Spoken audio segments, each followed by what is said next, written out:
नमस्कार, news capital express में आपका स्वागत है। मैं हूं आपके साथ आयुषी सोनवानी। चलिए शुरुआत करेंगे आज की कुछ अहम और बड़ी खबरों के साथ।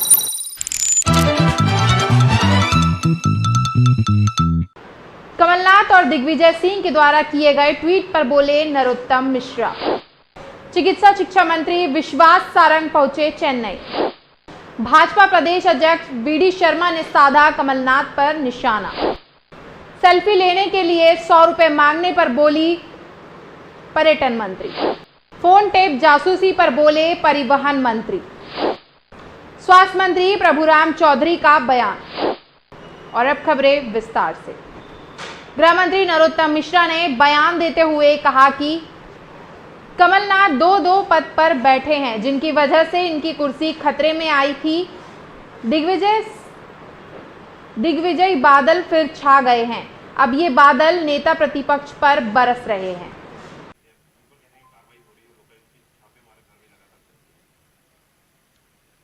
देखिए, हमारे मुख्यमंत्री जी जीरो टॉलरेंस की नीति पर चलते हैं।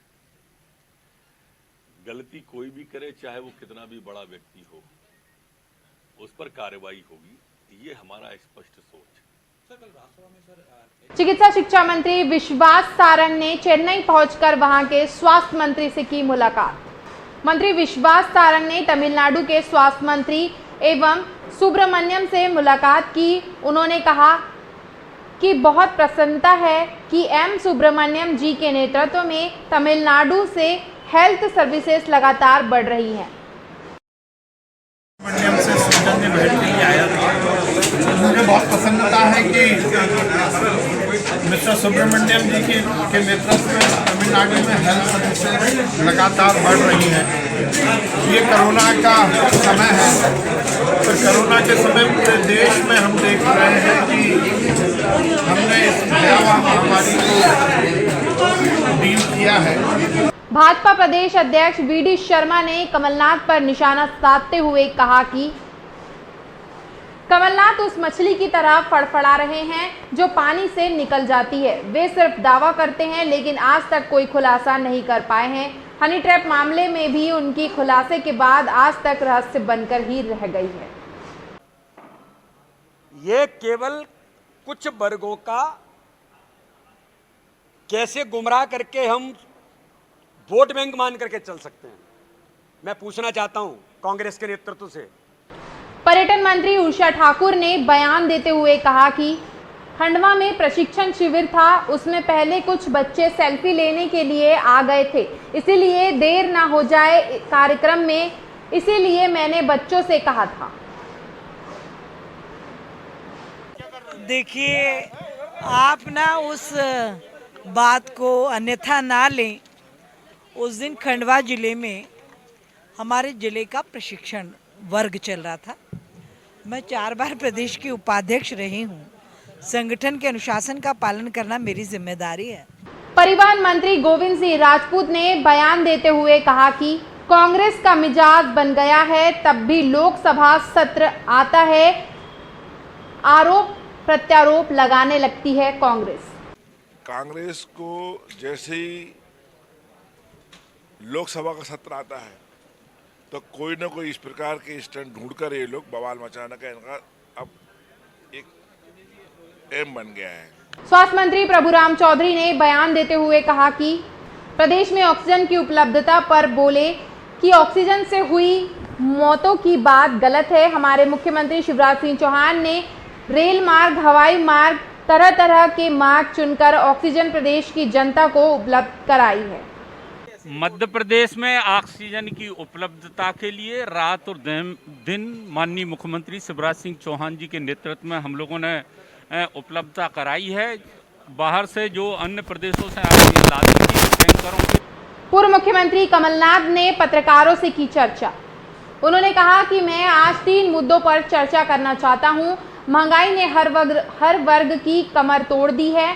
जब प्रदेश में पेट्रोल डीजल 55 रुपए था, तब शिवराज जी साइकिल पर घूमते नजर आ रहे थे।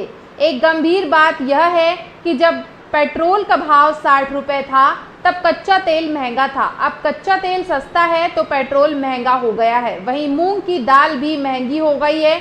खाने का तेल 200 के पार हो चुका है। इंदौर गोलीकांड में पुलिस ने कार्रवाई करते हुए 2 आरोपियों को गिरफ्तार कर लिया है। प्रदेश के बहुचर्चित इंदौर गोलीकांड मामले में आज इंदौर पुलिस ने बड़ा खुलासा किया है। इंदौर एसपी पश्चिम आशुतोष बागरी ने बताया कि सोमवार को विजयनगर थाना क्षेत्र के सिंडिकेट या ऑफिस में शराब कारोबारियों के बीच हुए विवाद में आरोपियों ने शराब के व्यापारी अर्जुन ठाकुर को गोली मारी थी। बाद में पुलिस ने गैंगवार सतीश भाऊ और चिंटू ठाकुर को भोपाल बाईपास से गिरफ्तार कर लिया है। वहीं इस घटना में शामिल तीसरा आरोपी हेमू ठाकुर अभी भी फरार बताया जा रहा है। इसमें जो है ऑलरेडी कल ही हम जो है एनएसए इसका तैयार करवा चुके हैं इसमें आरोपियों का, और ये भी हम कह रहे हैं कि इसमें जितने आरोपी बनेंगे, जिनकी भी इसमें भूमिका आएगी, उन सभी के खिलाफ एनएसए की कार्रवाई की जाएगी। इनके संपत्ति का पता लगाने के लिए कि इनके पास जो संपत्ति है, चाहे सतीश बाबू हो, चाहे वो चिंटू ठाकुर हो, चाहे वो हेमू ठाकुर हो, या कि अन्य लोग हैं जो कि इसमें आरोपी अभी बनने हैं, उनकी संपत्ति का विवरण पुलिस खंगाल रही है और 3 का पुलिस ऑलरेडी नगर निगम को भेज चुकी है। सारनी में नगर पालिका की बड़ी लापरवाही आई सामने। सारनी नगर पालिका क्षेत्र के नाले नालियों की सफाई का जिम्मेदार आखिर कौन है? जहां भी देखो कचरा ही कचरा नजर आ रहा है। आखिर इसका जिम्मेदार कौन है? कौन? मध्य प्रदेश विद्युत मंडल, WCL, कोल माइंस या नगर पालिका परिषद सारनी? नगर पालिका क्षेत्र के सभी नाले नालियों में कचरे का जमाव देखा जा सकता है, जबकि बताया जाता है कि नाले की सफाई का कार्य पहले ही लाखों रुपए खर्च किए जा चुके हैं। इसके बावजूद भी गंदगी है, कचरा है। कागजों में तो बताया गया है कि काम किया जा चुका है। अगर सफाई का काम हो चुका है तो इसका अब जिम्मेदार कौन है? यह एक बहुत बड़ा प्रश्न है। नगर पालिका क्षेत्र में 2 बड़ी औद्योगिक संस्थाएं हैं। एक केंद्र की WCL पाथाखेड़ा शोभापुर बागडोना क्षेत्र, दूसरा मध्य प्रदेश विद्युत मंडल का सारनी क्षेत्र और तीसरे में आता है नगर पालिका परिषद सारनी। बताया तो यह भी जा रहा है कि तीनों संस्थाएं अपने अपने स्तर से सफाई कार्य करा रही है, पर यह गंदगी, कचरा, घास का जिम्मेदार कौन है? इसीलिए यह जांच का विषय बना हुआ है। इसकी अवश्य होना चाहिए जांच। सालीढाना क्षेत्र में तांत्रिक द्वारा एक महिला और एक व्यक्ति को जलाने का मामला सामने आया है। इस मामले में एक व्यक्ति की मौत हो गई है, वही महिला गंभीर हालत में बताई जा रही है, जिसे पाउडर अस्पताल में भर्ती कराया गया है। घटना को महिला के पुत्र पवन धुर्वे ने बताया कि वह 11 बजे खाना खाकर सो गया था। मुल्ताई में हुई कार्यक्रम होने के बाद उसके चाचा रामाराव धुर्वे और तांत्रिक रात को घर आए थे।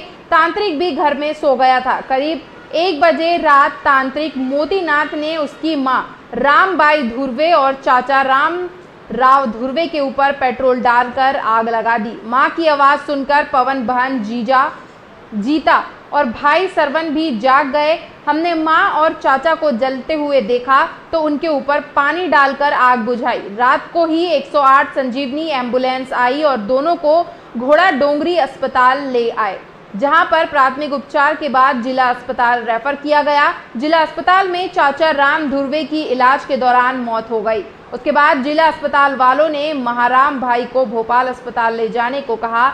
उस समय कोई भी मदद के लिए आगे नहीं आया। SSPO संस्था के अध्यक्ष सुरेश सिंह पोपली को फोन किया तो उन्होंने उसकी मां को उपचार के लिए पाउडर अस्पताल में भर्ती कराया। पीड़िता के लड़के पवन ने बताया कि उसके पिता जगन्नाथ धुर्वे की मौत 10 वर्ष पहले 2011 में हो गई थी। मां रामबाई सब्जी बेचकर परिवार का पालन पोषण करती है।